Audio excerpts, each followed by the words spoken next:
Camera inspected. We're ready to go. This is The Found Cause, where we found a cause and serve the Lord Jesus Christ. I'm Michael, the man behind the machine, and to my right, your left is... Sebastian, the bookkeeper. We are doing another reaction episode again. If you couldn't tell by my strange close-up to the camera, that is losing me friends as every time I do it. Today's episode is on Paulogia. We had talked about it last week with Theodore Sebastian, but there's a lot of claims against the resurrection. It's a really classic atheist thing to do, you know, nagging on the resurrection of Jesus Christ, right? And Easter just happened when this video is airing, so we wanted to piggyback off of our previous episode defending the resurrection and actually see a live presentation from an atheist on YouTube refuting the resurrection. Now, we're not just picking any old atheist, picking a new hot guy. So yeah, in my yesteryear, Sebastian, maybe you can relate, there were a lot of YouTube atheists, The Amazing Atheist, and Thunderfoot, and some other people that were out there, but they've either stopped doing anti-Christian stuff, like Thunderfoot just does like normal science videos now, or they just petered out of existence or became crazy people like The Amazing Atheist. So there's been a fresh class of YouTube atheists that have been pretty successful in a little bit, but Paulogia, spelled Paulogia, playing words there, you know, Paulogia. He is a new rising star, gets a decent amount of views, so we figured we would react to something that's increasingly popular. He's got a pretty recent video called How Christianity Probably Began, No Resurrection Required. We discussed it on our previous podcast in depth, but we want to react to his actual presentation here live. And so I'll be the color commentary while Sebastian is like the person with actual research and intelligent thoughts. That's the normal breakdown. All right, so see you in a second. All right, here we go.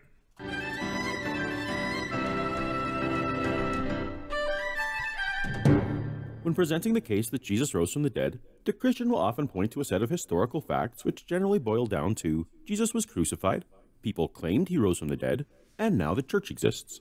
Now, would an actual resurrection of Jesus explain these facts? I suppose. I just want to pause it there while he's giving a really nice smug face. So, would you say that he's accurately describing the Christian claim that Christ died, that people claim that he rose from the dead, and now the church exists? It is very, very, very simplistic. You know, there's so much more going through it, like prophecy, as I like to always go back to, fulfillment, purpose, and trust. But, you know, I guess it's, if you want to be as generic as possible. Well, I mean, we agree with those three things, is what we're saying. Like, we agree, yes. People claimed he raised from the dead. We would say he did raise from the dead, that he did die, and that he did exist, all those things, and that the church now does exist. Like, we're not disagreeing with those things, but I think even the basic Christian claim is more than that. Like you said, Sebastian, even the most basic Christian claim is claiming that he is the promised Messiah, which is something that I actually think really hits at the crux of Paulogia's argument that's going to come up. He is the claimed Jewish promised Messiah, which had certain grand expectations at the time and still does today that don't quite fit, I think, the narrative that Paulogia is going to pick up. But even your most basic Christian knows that he's the promised Messiah, right? He's called Messiah, Jesus Messiah. You know, even the most basic Christian usually knows that. I think that's pretty key because while there are Christian apologists out there that are really obsessed with defending purely just the resurrection, like they don't want to talk about anything else because they think they have such a slam dunk on the resurrection that they don't want to talk on any other subjects. I'm pointing at William Lane Craig, Frank Turek, people that I don't really appreciate as Christian apologists. Might be Christian brothers. I'm not saying anything about that, but I don't really appreciate their defenses. So I can understand why Paulogia maybe is used to their arguments. I'm not really sure what he's going for, but there is more to the Christian claim than just Jesus died, raised again, and the church exists now, right? There's all the fulfilled prophecy, the miracles that Jesus did, etc. So we'll keep going. But a supernatural explanation can be used to explain anything. Did an all-powerful being have a hand in starting my car this morning? It's certainly possible. But it's also possible that when I turned the key, a mechanical process drew air and fuel into the cylinders, a spark was ignited, combusting the system to begin the engine revving. We can't rule out that God started my car, but his involvement isn't necessary to explain my running car. Now, what a demented comparison, I think, just to say, because the car, we not only understand how it starts, but it's designed to start. It is not an abnormal process. We all know how a car starts, and we know that when you actuate the starting process of the car, turning the key, or whatever you have to do to start the car, we understand we are initiating a process, and we have an expected outcome, whereas something like Jesus' resurrection clearly did not have an expected outcome. It's not a normal thing that happens. Yes, and also, for the record, even with atheist scientists, we're not really sure how life started. Yeah. So great example, right? So when I'm assuming, assuming that the atheist believes in abiogenesis, the fact that biology came from nothing, so abiogenesis, that process, we don't even know how it would work, which is usually surprising, I think, to atheists who are pop atheists that haven't looked deep into what's out there in the scientific world. But there is no good theory of abiogenesis. In fact, there's not even a bad theory of abiogenesis. Like, I went through college, very basic biology courses in college, so I'm not claiming any grand ethos here, but they did not have a working theory to present to the students of how abiogenesis worked. They had this convoluted theory that was more involved and went a little farther than the classic one you hear in high schools all across the nation, which is that, some guy in the 1800s did an experiment in a test tube that was able to create portions of amino acids from lightning hitting inorganic molecules, right? That experiment has flaws in it, like it has an unoxygenated atmosphere, which doesn't pan out in archaeology to suggest that the early Earth did not have oxygen in its atmosphere. But even then, that experiment only shows that amino acids are made. So in any case, not to get into the whole origins of life moment argument, but Paulogia certainly has his own things that he doesn't even have a proposed process for how it works. So the comparison to a car engine, which obviously we know not only how it works in reality, it's also designed to work that way. Is a total like humans. Yeah, total bad analogy for super. There's other analogies you could try to make for just claiming that things are supernatural. For example, unexplained phenomenon like UFOs, right? We don't. There are some proposed ways that UFOs could be showing up naturally, like tricks of the light or their experimental aircraft, whatever. I don't believe in aliens, so I'm not claiming that the UFOs are truly supernatural. However, that would be a better comparison. So I think his analogy is just bad. Is there a similar explanation for the existence and history of Christianity? Please indulge me for a minute and allow me to lay out one possible scenario. Around 30 AD, the Middle East was littered with apocalyptic preachers, including one Jesus of Nazareth. So, another claim, he's saying that there's lots of apocalyptic creatures, as he says, in the old times, and he's right. At the time, and the Christians agree with this, there are many false prophets and false messiahs, not only after Jesus, but before Jesus too, because, and I think the reason for this should be understood before just assuming that it was just a time of false prophecy. And that was because there was a time period predicted in Daniel, so 400 years prior to Jesus' time, that was about to run out in Jesus' time. The prediction for 70 weeks, which is 490 years from Daniel's time, was around then. There was debates amongst the Jews of the day of when exactly it would run out, but the Jews of the day expected that the end of the age was coming. That's why there was such an emphasis on who was the Messiah, where's the Messiah. So not only prior to Jesus, but also after Jesus, where's the Messiah. And it's part of the reason, if you'll indulge me, Paulogia, that King Herod is so concerned about a report of a Messiah being born in Bethlehem, as talked about in Matthew, where the wise men come from the east. They say, we saw the sign of the King of Israel in the stars. Where can we go and see him? And King Herod's like, whoa, not only is it a traditional challenge to power, but it's a particularly dangerous one because of everybody was out looking for the Messiah. So it was not only just a random pretender, it was a particularly dangerous one, which I think helps explain why Herod takes it so seriously and ends up massacring the children, all the males 2 and under around Bethlehem, because he takes this potential pretender very seriously. It's not just a pretender, it's one that has a lot of like popular backing because the people thought a Messiah was coming at some point. So, and I can't resist. You also have from Jewish prophecy where the Messiah would be born. Like he asked them, it's like, tell me now, please. I need to know. Bethlehem, Ephrata. Yeah, which he'll kind of bring it up here. He'll bring it up as an inconsistency. I don't think it's an inconsistency. I think it's a historical. I think it's a defense of the historicity and truthfulness of Jesus's account in the Gospels, in that Jesus is known to have come from Nazareth, a small town in Galilee, right? As they call him Jesus of Nazareth, the prophet from Nazareth was the crowds call him when he's entering Jerusalem, is how he's known colloquially. But the prophecies say that he comes from Bethlehem. So it's strange that they would be admitting, or that Jesus himself would be admitting that he came from Nazareth. He could have equally claimed to have been from Bethlehem and come up with his own weird Bethlehem backstory and be promoting that in his day, but he didn't. we would advocate, because he actually wasn't trying to, he was trying to keep his messiahness somewhat on the down low for multiple reasons. So he didn't have a problem with people saying that he came from Nazareth, right? Because helped mask the fact that he wasn't the Messiah figure, although of course he was. Mm-hmm. So that being said, let's let him continue. This Jesus said or did the wrong things at the wrong time to the wrong people and was crucified on a cross. Now, he did call them a brood of vipers. There will not be a single stone left standing on the temple.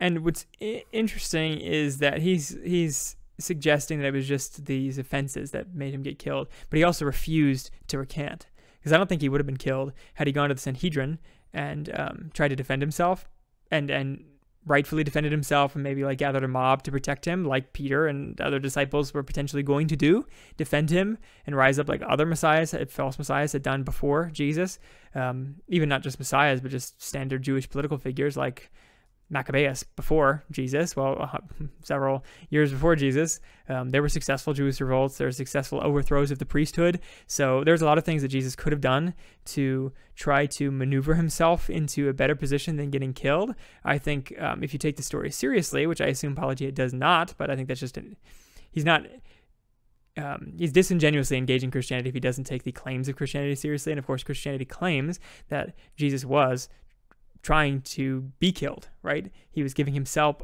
up to be crucified. That's why he didn't defend himself during the trials. That's why he didn't run. He didn't allow the disciples to defend him in the Garden of Gethsemane, because this was his mission on earth, to die. So it wasn't just that he accidentally, whoopsie, like I offended some powerful dudes and now I'm getting killed, like, oh, what was me? It was an intentional act.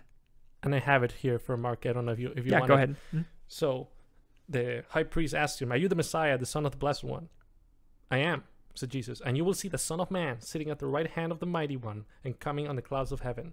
Then the high priest tore his clothes. "Why do we need to hear any more witnesses?" he asked. "You have heard the blasphemy. What do you think?" And again, what should be and what should be stated. So not only is Jesus doing something he knows to the high priest is going to be considered blasphemous, but again, he could have even just stayed silent then, right? If he really didn't want to be condemned.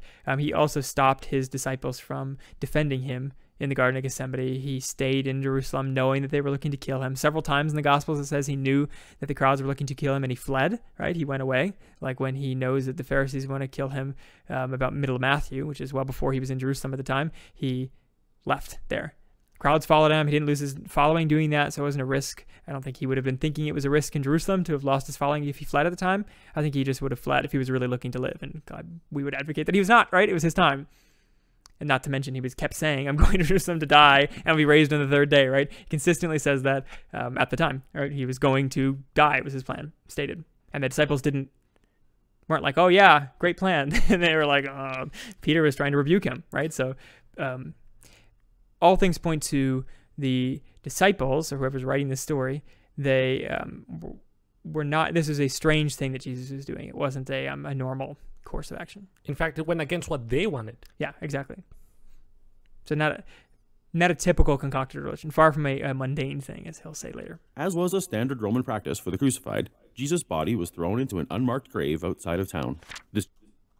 Which, I'm going to keep pausing this a million times, but which is why the Gospels point out that, yeah, he probably would have been discarded in an unmarked grave. However, a specific character, so not just like somebody, but a specific character, Joseph the Arimathean, goes to Pilate, the governor, and says, "Can you give me Jesus' body?" And so Pilate agrees to have it released, right? And so they release it to Joseph, who buries it in a tomb. So places it in a tomb, in fact, wraps it in fine linen. So we have an explanation for why it wouldn't have been deposited in a mass grave. And I think importantly, and maybe we should talk about this now, the claim at the time wasn't from the Jews, from the Roman authorities, wasn't he's in a mass grave somewhere, like, you guys are a bunch of liars. The claim was, and the Gospels write about this, so you have to have some way to address this, as Paulogia, whoever's making a defense of the resurrection or an anti-defense of the resurrection, attack on it. The Jews at the time claimed, yes, he was in a tomb. His disciples came and stole the body. So the Jews at the time aren't claiming that he was put in an unmarked grave, and you'd think they would. Like, even if they don't think they can recover the body to show everybody that's Jesus, they just claim that that it was in an unmarked grave somewhere rotting away, just like they just claimed that he got his body stolen from the tomb. They didn't have the body to show. They couldn't defend this besides the testimony of the guards. So it wasn't like their claim that he was stolen was any better than claiming that he was in an unmarked grave somewhere, right? Mm-hmm. We do have it from Matthew 27, where you said, later it says, near the end of the chapter, Joseph of Arimathea, he takes the body, puts it in a grave, rolls up the big stone in front. Then the next day, the one after preparation day, the chief priests and the Pharisees went to Pilate. Sir, they said, we remember that while he was still alive, that deceiver said, after 3 days I will rise again. Okay, they're taking his word for it. And equally, yeah. Okay. So the Jews at the time also knew and acknowledged that he was claiming to rise from the 3 days after the dead, rise 3 days after the dead, hence their suggestion that it was the motivation of the apostles to go and steal his body because of this claim. So I think the claim is verified as likely to have been actually a claim at the time. And what they do next, I'll let you continue. So give the order for the tomb to be made secure until the 3rd day. Otherwise his disciples may come and steal the body and tell the people that he has been raised from the dead. This last deception will be worse than the first. Then Pilate said, take guard. Go make the tomb as secure as you know how. So they went and made the tomb secure by putting a seal on the stone and posting the guard. What is the purpose of this? You don't want the body to go missing. Otherwise, they're going to go claiming, it's like, see, look, there's nobody there anymore. Why? If this was a fabrication, in my humble opinion, whoever wrote this might be shooting himself in the foot if this is a fabrication by suggesting there's a possibility of the body being stolen. And it goes further. So in Matthew chapter 28, the next chapter, the writing also claims that the guards, once Jesus does rise from the dead, right, they go and report to the chief priest, hey, an angel came and we lost the body, right? Like Jesus raised from the dead. And so the chief priests decide together they're going to bribe the guards and tell the guards to say, don't repeat what you're saying to us, right? Like, calm yourself. Just tell everybody that his disciples came and stole the body, right?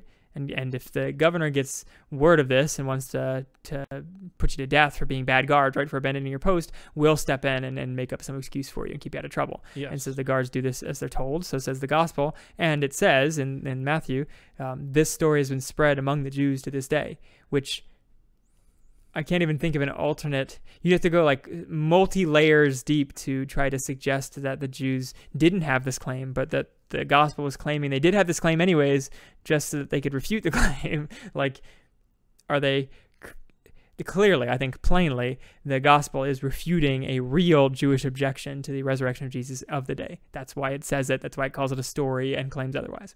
Mm-hmm. And also recording the events that happened about the what the chief priests went, all the trouble that they went through to do it. So okay, just nipping that in the bud here. Jesus had some followers while he was alive, but most disappeared into lives never recorded by reliable history.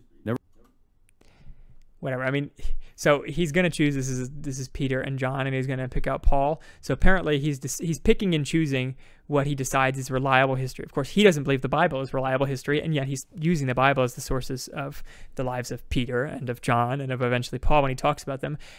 I think it's extremely disingenuous to take this kind of approach to the Bible, because it's essentially like if we approached atheism, but knowing, of course, atheists don't believe there's a God, and they also believe in evolution, whatever else Paulogia might believe in. And I said, well, I'm not going to ignore the fact that an atheist claims to not believe in God. So I'll suggest he does believe in God, but he just doesn't believe that God created the animals in 7 days. And so I just address the problem with evolution, and I keep suggesting that the atheist does believe in God. So this is a totally fine explanation. My explanation of God creating like the first life forms and having them evolve, that's a totally acceptable explanation to the atheist, to the evolutionist, because they believe in God and these processes work, right? That they claim they work. That would be disingenuous, because I know the atheist doesn't believe in God, so he couldn't claim that. It doesn't work with his worldview. Equally to us, Christians, we don't believe that it's just Peter and John, that most of his disciples disappeared. That's what you think. That's what strange liberal theologians at strange universities think, right? And the only reason they can't get around Peter and John is because Peter and John reliably claim that it's Peter and John writing their sections of the Bible. I'd also like to note that Paulogia will not address John's whole story here. He only really addresses Peter. So you'd have to double the coincidences of Peter's claims and Paul's claims to include John as well. And that's just, this is that bare minimum, like even the most secular, skeptical theologians, quote unquote, and other historians believe that John and Peter are real disciples of Jesus at the time. And of course, we would claim not only does he have 12 disciples, he has many others that weren't in the inner circle. Like all the thousands women that converted during Pentecost. Yes, and then others that were outside of Pentecost that still believed in Jesus, that weren't just the 12 disciples at the time too, and like the women that were reported at the cross, because all it reports is the men, right, at the time. So there would have been women who were there, like Mary Magdalene, Mary, the mother of James and Joseph, and the mother of Zebedee's sons. So there's a lot of believers that aren't being accounted for here, that are named and would have been eyewitnesses. Oh yeah, like that guy we were picking on a while back, Matthias. Yeah, Matthias, yeah, exactly. Yep. And in addition, the Christian scriptures, like Paul attests to, and Luke does too. I don't know if you have the beginning of Luke pulled up, but it doesn't really matter. We can just say it. They say, like Luke says, he interviewed eyewitnesses of these things, right? And then Paul calls people, exhorts people in one of his epistles to go and, like you or those who have been witness to these things, go ask them, right? So the writers of some of the pieces, like Paul, claim to know where eyewitnesses are, right? So like go see them. And in fact, just if I can add even more, the ending of Mark is really abrupt. The Gospel of Mark is very abrupt. It ends with the women being very afraid after hearing the news that Jesus has been resurrected. It doesn't even talk about encounters with the risen Christ. And it's suggested today that Mark, considering it's the shortest of all the Gospels, is likely to be a specifically abridged version of the Gospel so that it could not only be testified to in a shorter time than the other Gospels, but also it could be followed up by real eyewitnesses in synagogues standing up and saying, right after it ends, which is there's fear and great trembling if you knock off the pseudo ending of Mark, and the eyewitnesses could stand up and give their testimonies of having seen the risen Christ. So it's certainly an eyewitness religion, not a dubious one-man story. It's like the opposite of that. Mm-hmm. Did you find anything or no? I've been ready, yeah. Okay. Yep, just from Luke. Many have undertaken to draw up an account of the things that have been fulfilled among us, just as they were handed down to us by those who from the first were eyewitnesses and servants of the word. With this in mind, since I myself have carefully investigated everything from the beginning, I too decided to write an orderly account for you, most excellent Theophilos, so that you may know the certainty of the things you have been taught. So once again, claims to eyewitnesses, claims to be an evidential-based religion, evidential-based history, I should say, of interviewing eyewitnesses, being able to refer to people who said they were eyewitnesses of the risen Christ or the events that Christ did miraculously. So very much the opposite of, again, just one man's origin story. And in addition, know that at the time, Judea was hyper-skeptical, not only of other religions, like very hostile to other religions, hence the crucifixion of Jesus, considering they thought he was another religion, but also hyper-skeptical of Messiah claims, considering they had seen several Messiah claims fail in the past. So, like, it's not fertile ground for, one crazy man to go and make his own cult, because they fizzled out and died. In fact, don't we have a quote from Gamaliel in Acts 5, where one of the Jewish synagogue leaders at the time even recorded it in Scripture, so I would say reliable in that it sounds appropriate for a synagogue leader to say it, and it's written down in Scripture. One of the synagogue leaders at the time, famous outside the Bible and within the Bible, teacher Paul, he says, do you have the quote up?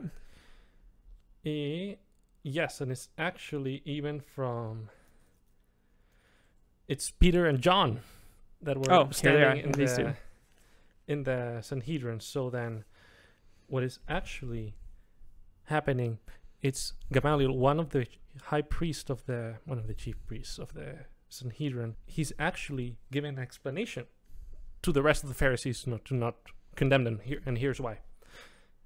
But a Pharisee named Gamaliel, teacher of the law, who was honored by all the people, stood up in the Sanhedrin and ordered that the man be put aside for a little while. Then he addressed the Sanhedrin, men of Israel, consider carefully what you intend to do with these men. Some time ago, Theudas appeared, claiming to be somebody, and about 400 men rallied to him. He was killed. All of his followers were dispersed, and it all came to nothing. After him, Judas the Galilean appeared in the days of the census and led a band of people in revolt. He too was killed, and all his followers were scattered. Therefore, in the present case, I advise you, leave these men alone. Let them go, For if their purpose or activity is of human origin, it will fail. But if it is from God, you will not be able to stop these men. You will only find yourselves fighting against God. So again, hyper-skeptical peoples, they were aware of previous Messiah claims, and here's Gamaliel, the Pharisee, saying as much, right? Like, we've seen claims like this before, see it out, like, we're obviously going to take them skeptically and not believe what they have to say, but, you know, if they're fake like the rest of them, like, it'll fizzle out, so don't worry about it. And they didn't listen to Gamaliel, for the record, but you can see that logic holds, and Gamaliel's logic holds, but they didn't listen to Gamaliel. I mean, Pharisees persecuted the Christians immensely. Once again, kind of speaking to the dangerousness of this Jesus cult. So it's not just like a religion that was given free opportunity to spread. It was not only viciously opposed by the community it was trying to spread in, the Jews of the day, to the point of death, immediately. You know, it didn't take time for this to be immediately opposed by the Jews, but it was also opposed by the Romans, famously. So all that being said, I'll let him continue because we're just babbling on. Never to be heard from again, all except Simon Peter and possibly John. For a culture without last names, there were a lot of people named John. Devastated after the death of his mentor, Peter may have suffered post-bereavement hallucinatory experiences, or PBHE, a well-researched phenomenon documented in papers like these. With PBHE, a lonely, low-mood, fatigued, anxious, bereaved person without history of mental disorder will have an abnormal sensory experience. Lonely is not lonely, is with the rest of the disciples. So I understand, I guess it's a position that some could fall into in the modern day, but not only was Jesus, Peter's Messiah, having claims of being raising again on the exact day that Peter was, claiming that he saw Jesus, the risen Jesus, he also wasn't lonely. He had the rest of the apostles. He wasn't out like on his own. He was with the apostles. So I wouldn't say I'd say he was heartbroken, yeah, like the rest of the disciples were, but he wasn't lonely, like he wasn't isolated. He wasn't able to have such a psychotic break without other people saying like, whoa, Peter, calm down, right? Like the rest of the people with him would have been like, whoa, Peter, calm down. Like, we didn't see Jesus. And he's like, there he is, right? They all saw him. Multiple eyewitnesses saw him. In fact, usually at least a pair, so that you could have two witnesses, as the Bible requires for testifying in court. So the appearance of Jesus was not just to Peter. I understand that Paulogia is ignoring the other Christian claims of the multiple people who saw Jesus, and he's just making up his own story, his own fantastical story about Peter being a lonely man. But I don't think Peter would have had PESD or whatever he's claiming this is. I think it would have to be, if it's not real, like if he didn't actually see the risen Jesus, it would have to be malicious, because Peter claims to that the Messiah, Jesus, said he was going to raise again on the third day. So the fact that Peter's claiming he saw the risen Jesus after the third day sounds either true or malicious, not like just a psychotic breakdown. Yes, and he's also getting invited to councils, the Council of Jerusalem with James, the brother of Jesus. So yes. Clearly he was some delirious madman. Why are you hanging out with someone like that? By the way, before I forget, that story gives me flashbacks to what I read. If you read the one of the Gnostic sources, like the Gospel of Mary Magdalene, and also there's a movie that's more or less loosely based on that. Do not watch it on Mary Magdalene, but okay, got it. Okay.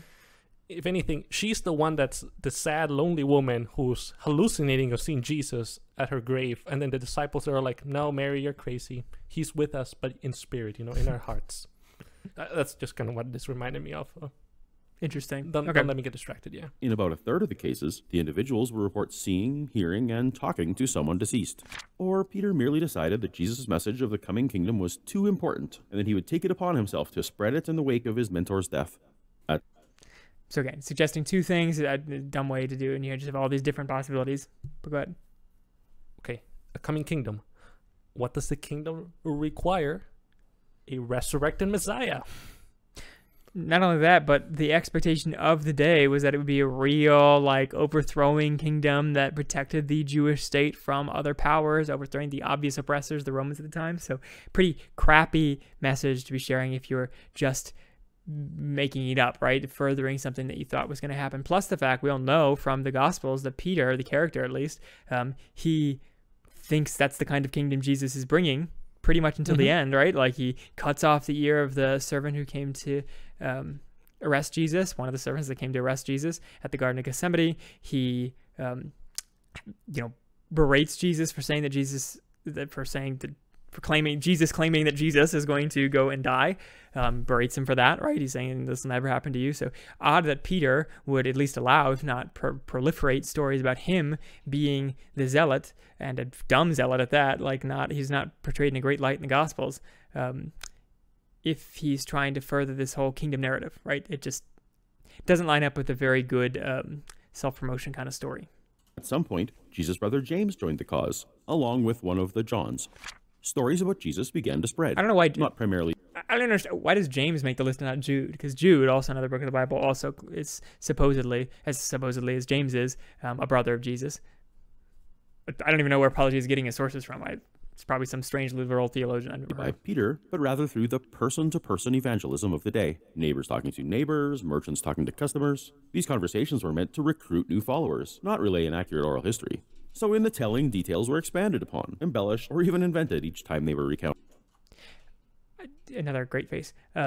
This point obviously is insinuating by the graphic that some of the embellishments that would have been said were the empty tomb, as opposed to being disregarded, a discarded body in some waste pit somewhere, walking on water, i.e. the miracles that Jesus did. But we have, from the earliest gospel, from all the eggheads out there, believe that Mark is the earliest gospel. Tradition would say that Matthew is, and I might still hold that Matthew is, but whatever. Even if we say Mark is, it's the smallest gospel, which is the only reason they claim it is the youngest, by the way, because they're insistent that because things must have been added to the Gospels, you must start small and get bigger and bigger, whereas I might suggest that Matthew was the first Gospel and that Mark pared it down so that it could be more easily spread, less paper, a lot of the reasons why you do that. So I don't think you can just like Lego brick it up like, oh, the smallest was the first and then the second biggest is the second. I mean, what like childish reasoning. But in any case, even in Mark, the smallest Gospel, there's an empty tomb. There's all the miracles of Jesus, right? There are other details in the other Gospels, yes, but the message of the gospel, of the claims of Jesus Christ, is complete in Mark. If you only had Mark, you could still be a total legitimate Christian today. I don't know if you have a quote from Mark to suggest this, Sebastian. I do. It's also the same in Matthew 20 and Mark 10. Just as the Son of Man did not come to be served, but to serve, and to give his life as a ransom for many. Which is the core Christian claim. So the core Christian claim is as present in Mark as it is in Matthew. Now I understand that he is piggybacking off of other very liberal theologians and historians that say that Mark was the first. Maybe there was a M source or some source that Mark was pulling from himself, and that Matthew pulls from Mark, and that Luke pulls from Matthew and Mark, and that John pulls from Matthew, Mark, and Luke. But first of all, I think those are dubious claims anyways, whatever. But even then, the simplest gospel, Mark, that we have on hand, has these claims. I think it's hard to say that they are embellishments. Noted. As the movement began a life of its own, Peter the fisherman was not around to personally affirm or correct the tales being told. A few years later, a Pharisee named Saul was traveling around persecuting these new Christians, burying the moral guilt of his actions under the certainty that he was doing the will of God. But on his way to Damascus, he suffered a psychotic break, possibly some form of guilt-induced post-traumatic stress, manifesting in a vision of the allegedly resurrected leader of the group he was harming. Damn, man. Really common thing back in the day, just these terrible psychotic vision breaks. Good timing, too. What's interesting about this thing, and we talked about it in our episode with Theodore last time about the resurrection, is that Paulogia is suggesting, especially by this graphic that he's got up and whatever, that Paul just had this solo psychotic break. But the claim, again, if we're going to take the Christian claims as they are, the claim is not that Paul alone was like, "Oh, I'm having a vision," and everybody's like, "What are you talking about, Paul?" Do you have Acts 9 up? I do. Let's read the claim then. Yes. So let's just jump right in. He fell to the ground and heard a voice say to him, "Saul, Saul, why do you persecute me? Who are you, Lord?" Saul asked. "I am Jesus, whom you're persecuting," he replied. "Now get up and go into the city, and you will be told what you must do." The men traveling with Saul stood there speechless. They heard the sound, but did not see anyone. Saul got up from the ground, but when he opened his eyes, he couldn't see nothing. So they led him by hand to Damascus. For 3 days he was blind and did not eat or drink anything. So not only did Jesus in this vision not give him particular instructions, except to wait for somebody else to give him instructions, so a physical person, right? So it wasn't, the psychotic break didn't manifest in him going out and preaching. The psychotic break only left him waiting to see what he should do, right? So not only is there a step that still needs to be fulfilled from a real person, but the people on the road to Damascus with Paul also heard the sound, right? They heard the voice. They heard the voice of Jesus. So it was mass hysteria, I suppose you might suggest. But you can see how this suggestion of yours that it's just a psychotic break gets more far-fetched as we go along. So yes, Saul was the only one to see the vision, but the rest of them heard it. So that's why they were taking his blindness, hysterical blindness, and lack of eating and drinking seriously, right? And also, it should be said, do you have the portion where the servant comes to him? The best part is that another man happens to have another delusion and gets told to go to a very specific location and ask for this individual who's been killing people left and right, because the chapter starts. Meanwhile, Saul was still breathing out murderous threats against the Lord's disciples, and he was going to Damascus to look for Christians and either arrest them, beat them up, or kill them. Okay, so that's the vision Christians had of Saul, of Paul, right there. So now in Damascus there was a disciple named Ananias. The Lord called him in a vision, Ananias. Yes, Lord, he answered. The Lord told him, go to the house of Judas on Straight Street and ask for a man of Tarsus named Saul, for he is praying. In a vision, he has seen a man named Ananias come and place his hands on him to restore his light. Lord, Ananias answered, I have heard many reports about this man and all the harm he has done to your holy people in Jerusalem, and he has come here with authority from the chief priests to arrest all who call on your name. But the Lord said to Ananias, go, this man is my chosen instrument to proclaim my name to the Gentiles and their kings and to the people of Israel. I will show him how much he must suffer for my name. Then Ananias went to the house and entered. Placing his hands on Saul, he said, Brother Saul, the Lord Jesus, who has appeared to you on the road as you were coming here, has sent me so that you may see again and be filled with the Holy Spirit. So once again, the scenario where Paul is a crazy person, you'd also have to have this malicious actor, Ananias guy, to have heard, again, not that it was being publicly proclaimed, because I'm sure they were keeping it unlocked. I'd suggest that this was not a public knowledge that Paul was having a psychotic breakdown of blindness in his house. But he would have had this in the Paulogian claim.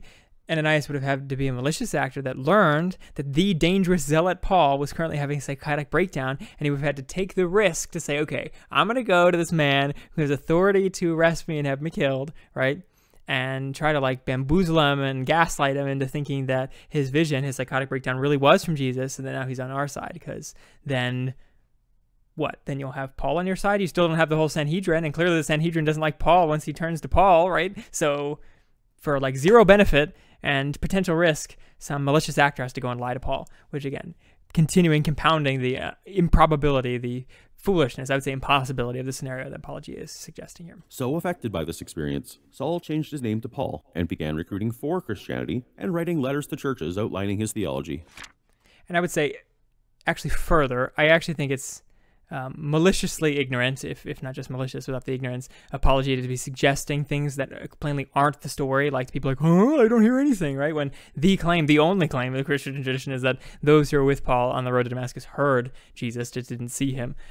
So he's intentionally presenting this view of Paul and Peter's conversions and storytellings in ways that the Christians don't claim they are, so that Paulogia's version of these things sound more plausible than they actually are compared to the Christian claim. So I actually think it's a malicious representation of Christianity, what he's doing, which we as Christians should pick up on, because this kind of video circulates and convinces a lot of people who aren't as picky as we are. So apologies for being so picky and pausing a little 7-minute video like every 2 seconds, but it's important. It's important. That's why we do it. Paul, Peter, and John once met in person to swap ideas, but in the why is John like a little girly? Why does he have such long hair? This guy's a hippie. end, they didn't actually see eye to eye on things. After several decades, a variety of Greek-speaking people who never met Jesus, or even Peter, took it upon themselves to begin writing down some of the stories that had circulated about Jesus and the sayings attributed to him. Some Greek-speaking people, huh? I mean, yes, they spoke Greek. The Gospels are all written in Greek, right? I mean, like half the Roman Empire? Yeah, but like lots of people spoke Greek. In fact, if you know your Jewish history, one of the big controversies in the Maccabean revolt was that the elites of Judea were speaking Greek and were Hellenizing, right? And that's the Greek overlords were wanting them to Hellenize, and so they're promoting kings and priesthoods who were promoting Hellenization and speaking Greek. So they had almost all lost Hebrew as a colloquial language, and while Aramaic was a common language of the day, Greek was also very common, especially in government, especially among scribes. So it would be odd to have Aramaic writing. It would, Greek was normal. It wasn't a rare or exotic or totally foreign thing for these Greek-speaking men, Hebrews, all of them, to be writing the Gospels in Greek. Note, John, who Paulogia is admitting probably it is follower of Christ, we would obviously attest that he is one of the 12 disciples, also writes his writings in Greek, not Aramaic or anything else. And he is a claimed eyewitness of Jesus. Mm-hmm. I would say, to give you an equivalent, it would be like writing in Spanish in the US. If you were to write in Aramaic back then, sure, there are many people who speak it, but you can just write it in English. Yeah, kind of. I mean, the dynamics are different, but yes. I'm just trying to give, yes, some modern equivalent. Yeah. These written fragments were later compiled into what we now call Gospels, including some links to Old Testament themes, some explanations about how the guy people knew from Nazareth could also be from Bethlehem, and activities they imagined post-resurrection Jesus did. A great many Gospels were written. Each author who compiled a new version expanded upon Jesus' power and his divinity, going from a preacher who did miracles only under very low profile to the co-creator of the universe who performed publicly at the drop of a hat. Again, all this suggests that this is the order of the writing of the Gospels, which I would dispute, but even if it is, the infancy Gospel and Peter's Gospel are so far out, they're written so far out as he has the data of the writing here, that plainly they're manufactured stories, not to mention they're not consistent, hence the oddities that are in the infancy Gospel of Thomas and the Gospel of Peter, which are we don't consider canonical, right? Now I'm sure Paulogia would suggest that John is equally outlandish compared to Mark, and we've just, by tradition, included John in our canon and not the infancy Gospel of Thomas, but the timing of John is also incredibly early. Like we have fragments from the Gospel of John very early within the 1st century. Yes, between the year 90 and the year 100. So suggesting that there wasn't a lot of time for it to be in dissemination, meaning it was probably written much earlier than those times, right? And therefore, it would have had to expanded to such a ludicrous, like he's giving Jesus some like little ghosty spirit science legs holding the whole world, suggesting, I suppose, that John is the only gospel that believes that Jesus is God, which I know that's a liberal Christian claim, but we could talk all day on how Mark and Matthew and Luke all have the same claims to Jesus' divinity. To someone who killed and resurrected people out of spite, to a powerful resurrected military man with an anthropomorphic giant talking cross as his sidekick. On occasion, some of the early Christians were troublemakers and suffered consequences because of their disruptive behavior. But generally, early Christians had a very live and let live existence, and only relatively infrequently were bothered because of their ideology, though unfortunately it did happen sometimes. Okay. Yeah, and Christianity flourished under the Roman Empire under great persecution. Yes, there were times of non-persecution for Christians, but I think it would be demented and disingenuous to say that it was like all loosey-goosey, right? It's not modern-day America, right, where sometimes, Mormons had some persecution or something like that, but mostly it was live and let live. It's nothing like that, right? It was under consistent persecution throughout the ages. Yes, maybe not consistent is probably not the right word, but there was continually persecution in different provinces of the Roman Empire that would have been trying to root out the Christians. And there were some periods of outright total federal persecution of Christians across the entire empire. So to, again, suggest that Christianity was let to live like the Christians would have want to have been let live is disingenuous, not historical. Not to mention, we talked about Eastern Christianity in our big old guide to Eastern Christianity. Rome was not the only Christian nation, right? Christianity had gone out in its same form, not in some weird alternate form, in its same form to the Persian Empire at the time, to Ethiopia, to the farthest parts of India and Georgia and other non-affiliated countries with Rome. So to say that essentially Rome made Christianity is also insanely disingenuous, not ahistorical. It's building off of Catholic claims, and we refute Catholic claims, so take that what you will. Yes, sounds like someone needs to watch our episode on Eastern Christianity. Our big old 2.5-hour guide. Yeah, they were accepting of people, kind to the poor and widows, and so grew in numbers. Centuries later, in 303 AD, Christianity did become illegal in Rome for a while. But 10 years later, it was given legal protection and soon became the Roman Empire's What a gentle description. It was illegal for a little bit, for 10 years. There it is in the trash. No Christians, extremely illegal. Yeah. Yes, like burning in the fire. Yeah, like burning in the fires. Yes, exactly. For 10 years. But I mean, that's like brutal persecution. So again, downplaying the truly epicness of the Christian story. There is no other religion like Christianity, even if you don't believe it. Like, it is ridiculously impactful, not only to Rome, like he's making it out to be, but also to the other empires, like I said, to the Sassanid Empire, to Ethiopia, to the farthest reaches of India and the tribes. And yes, it was very impactful in Rome, partly because of its political co-opting at the time that he's talking about here, but it wasn't... the leaders wanted to make it a useful tool for power, but only because it was a popular religion. They didn't wield it because it was a particularly good for religion for controlling the masses. They wielded it because it was a popular religion and it was too popular, right? Like, they wanted to kill it because it wasn't a very useful tool for keeping power. They'd rather have their pantheon of gods that could deify themselves and all other things they could do with the regular Roman religions or cults that they were trying to promote. But they eventually ceded to Christianity being too popular to stop and accepted it. That's what I would claim. So it's not this nice story that Paulogia is at first. And if I may add, even from very early on, people are still getting stigmatized for being Christians. As from a Bible study I'm doing First Peter, who I would hope he says Peter wrote it. Okay, First Peter. So not second Peter, First Peter is saying that people are going to mock you and wonder what's wrong. I'm paraphrasing. Wonder what's wrong with you because you're no longer hanging out with pagans. You're no longer going to orgies or wild parties. People are going to slander your name. People are going to beat you up. You get the point. So even while Peter was alive before getting martyred, Christians are still getting negative reputation in the Roman Empire.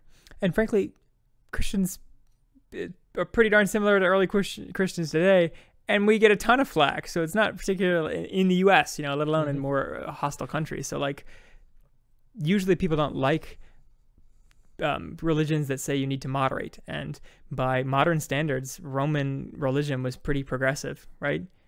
Priestesses, right? Like gender equality to some aspects. All gods are the same. All gods are the same, very accepting, allowed you to do whatever you wanted with your penis. I mean, like, very progressive compared to today. And so they didn't like Christianity, right? They didn't like the rules. So he suggested that Christianity was all, lovey-dovey because we took care of the widows, which, Christianity is a good religion, a godly religion, yes, but not popular, just like it's not popular today, and it's equally godly today as it was 2,000 years ago. Official religion, which is when it really took off into the institution we know today. In short, to account for the established history of Christianity, we need only a single disciple to claim Jesus rose, a later convert who hallucinated the same, and an urban legend to spread. Now, everything that happens in this origin story I just told is fully consistent with the way first century Rome operated, consistent with basic human nature, and consistent with the spread of every other past and present world religion. That's Islam, right? Yeah. You're comparing it to Islam, when he had armies to go in and subject the world, when Muhammad had the entire state, armies and people and cash behind his back, going out and conquering. Well, I guess he's probably suggesting, to take his credit, he's probably suggesting that Muhammad instantly had the state, and it just took 300 years for Christianity to get the state. So once it had the state, that's when it really took off. What if there's a part of the world where Christianity never had the state? I wonder if it'd survive. Yeah, would it become really popular? I don't know. Yeah. Yes, maybe India, or maybe Persia or China.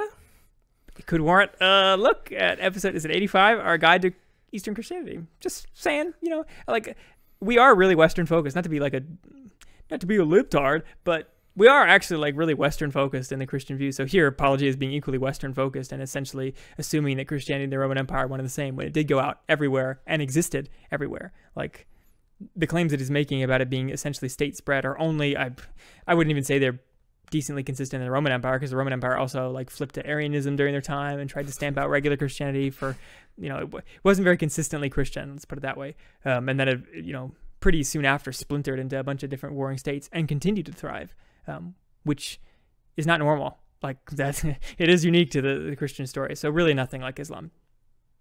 Most of which you do not think received supernatural help to get where they are. Every aspect of this story is mundane, boring, and exactly what you would expect. It's exactly what you'd expect. Exactly. That's why there's like 100 religions just like Christianity. you know. With no resurrection required, it explains every fact you may have. Empty tomb? Part of the legend. No one produced his body? Of course not. It's in an unmarked mass grave. People saw a risen Jesus? Part of the legend. Is it part of the legend? Or is it part of the hallucination? Or both? I don't know. Not a very consistent story. And now it's people, not just one single crazed man. Notice people. Well, I guess he's suggesting that the legend is that he's appeared to peoples, whereas the fact or the suggestion is that it was just fake Jesus to one or two. But James, the brother of Jesus, was still around when Peter was roaming, quote unquote, roaming, telling everybody that.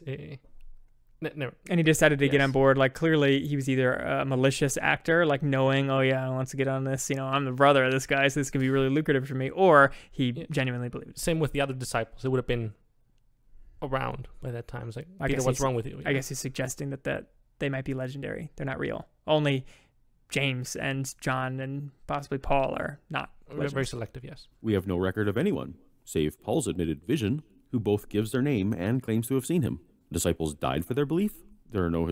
Okay, their names are given. He's saying we don't have first-hand accounts of people saying that.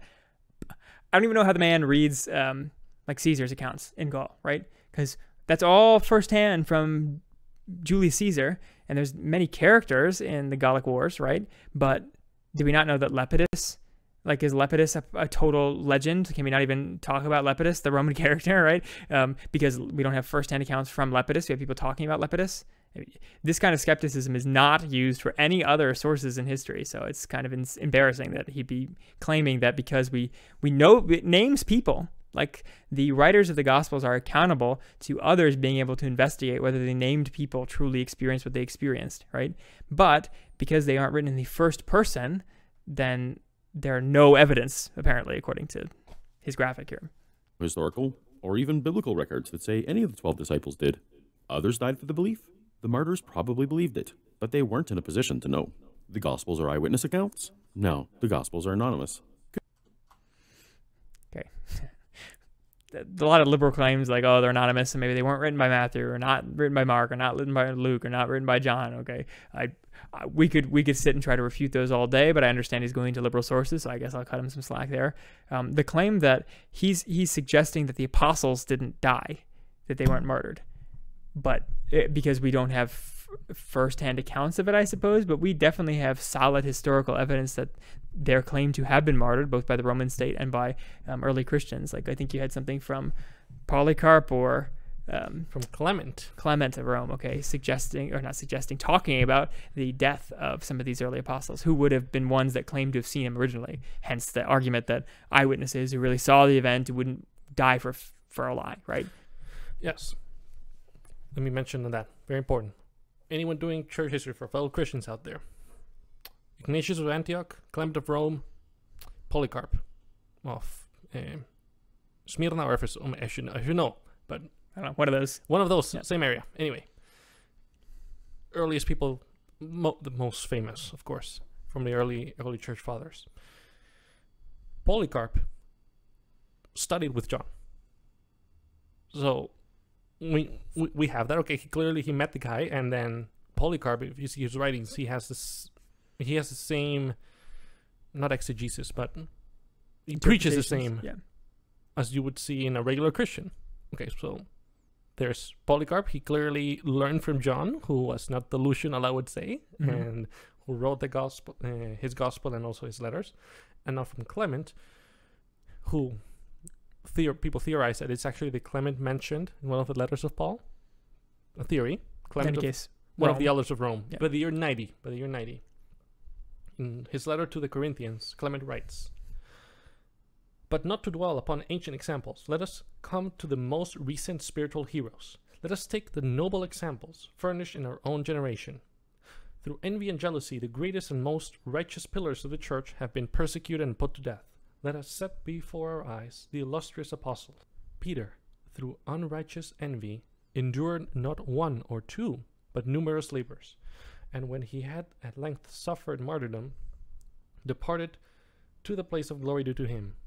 Owing to envy, Paul also obtained a reward of patient endurance after being 7 times thrown into captivity, compelled to flee, and stoned. After preaching both in the East and the West, he gained the illustrious reputation due to his faith, having taught righteousness to the whole world, and come to the extreme limit of the West, and suffered martyrdom under the prefects. Thus was he removed from the world and went into the holy place, having proved himself a striking example of patience. So once again, I'm not sure what Paulogia wants. Like, does he want Peter to write about his own death? Maybe Paul to write about his own death? Like, is that what he's looking for, a first-hand account of them being martyred? Because here's a first-hand eyewitness, supposed, or, you know, at least a close witness, Clement, claiming their martyrdom, apostles' martyrdom. Two, that even Paulogia is saying were real spreaders of Christianity, supposed eyewitnesses of the Christ, right? They died for the faith. Here we're supporting that they really did. Again, what does he want? Again, eyewitness examples of, like, Peter saying, I was martyred. I mean, obviously he doesn't want that. Someone did that, and that's the Gospel of Judas, which you wonder, how was that written? Oh, yeah. Yes. So unrealistic expectations. Obviously, skepticism is not brought to other religions nor other claims that Paulogia accepts. Could a supernatural miracle explain it all too? Of course, but since a supernatural miracle can explain literally anything, anytime, ever, the question really is, can it be reasonably explained without a resurrection? We don't just explain it with a resurrection. We're claiming it's a supernatural incident with eyewitnesses. Unlike many, I mean, I can't say all of them, but most every other supernatural claim outside of Christianity, outside of Judaism, is a private experience that only a tiny choice few saw, if just one guy having a vision. So the fact that Christianity is claiming to have many eyewitnesses is very different, and it is a much greater support to supernatural things than simply not being able to explain something and therefore explaining it as supernatural. The Christian claim is starting with the claim that it's supernatural and then showing what's supernatural about it, as opposed to, there was this thing that happened, let me explain it in a supernatural way, like other mythologies might. Yeah. If you're honest with yourself, you'd have to admit that I have, even if you prefer the miraculous version for some reason or another. And to be sure, there are other ways the presence of Christianity can be explained without invoking the supernatural, but I think this one works well with no big assumptions needed. Is there some aspect of the existence of Christianity that you think my scenario fails to address? Please let me know. Start a dialogue in the comments or on Facebook or Twitter, or better yet, respond in video form. Maybe I'll respond back. Hey! Excellent. Okay, well, Paulogia, I know it's an hour long, so you probably won't watch this, but if you do, I'd love to hear your responses, and maybe you'll be as gentle as we were to you as... I don't think we're that gentle to you, so you're welcome to come back very hard if you'd like. I think you're a smart guy. I think you're having great success on YouTube, put together good graphics and videos, and I appreciate the succinctness of your arguments. So I appreciate the straightforwardness of some of your arguments. I don't think they're particularly, again, genuine with the claims of Christianity, but they're close enough that it warrants, I'd be happy to see you respond. Any last closing thoughts, Sebastian, before we let him go? I think we covered everything. All right, classic Found Cause video where we go an hour talking about a 7-minute video. But thanks for listening. We've been The Found Cause. We're Found Cause and serve the Lord Jesus Christ. I've been Michael, the man behind the machine. And to my right has been Sebastian, the bookkeeper. Thanks for listening. If you want to see the rest of our episodes or our giant podcast, you can go to foundcause.podbean.com and download all of our episodes for your listening pleasure. Just audio, though. If you want to see all the video episodes, you can go to right here to Found Cause on YouTube or facebook.com/Found Cause, or any of the places where you found podcasts anywhere, iTunes, Spotify, everywhere else. So until next time, when we talk about something completely different, thanks for listening. Bye-bye. Goodbye.